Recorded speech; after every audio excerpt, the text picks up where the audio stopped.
Have you ever heard of a woman who refused to be chosen and chose herself instead?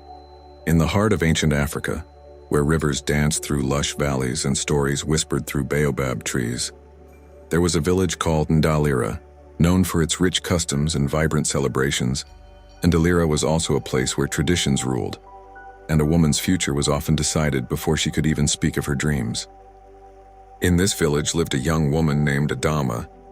Her name meant the beautiful beginning, and true to it, she was loved for her beauty, kindness, and wisdom beyond her years. She was the daughter of a respected herbalist and a midwife, and she had learned early to listen to the earth and her own spirit. As was tradition in Ndalira, by the time a woman reached her 20th season, she was expected to marry. The elders would meet, suitors would bring gifts, and the family would decide which man was worthy.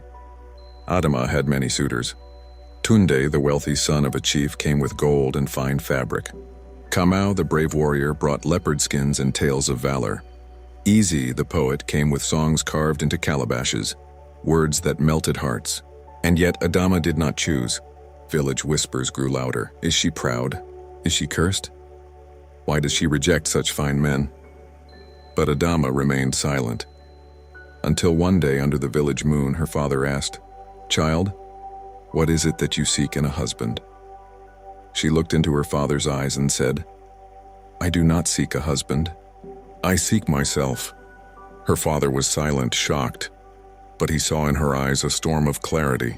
The next day, Adama asked the village council for permission to speak at the moon gathering, a request rarely granted to unmarried women.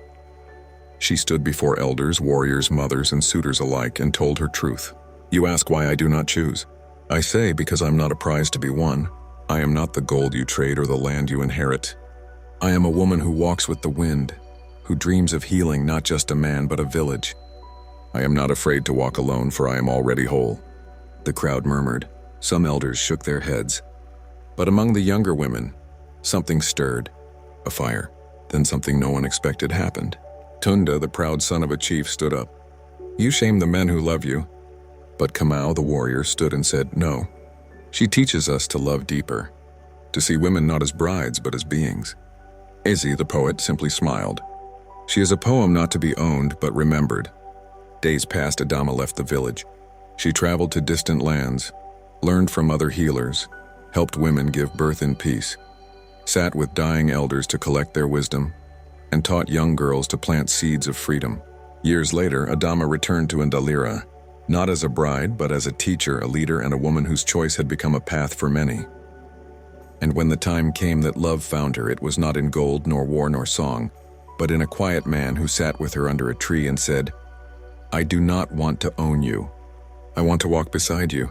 And she smiled, for she knew this was not a love that asked her to shrink. It was one that let her bloom. Adama's story was passed down through generations, not as a tale of rebellion, but as a legacy of choosing wholeness over approval.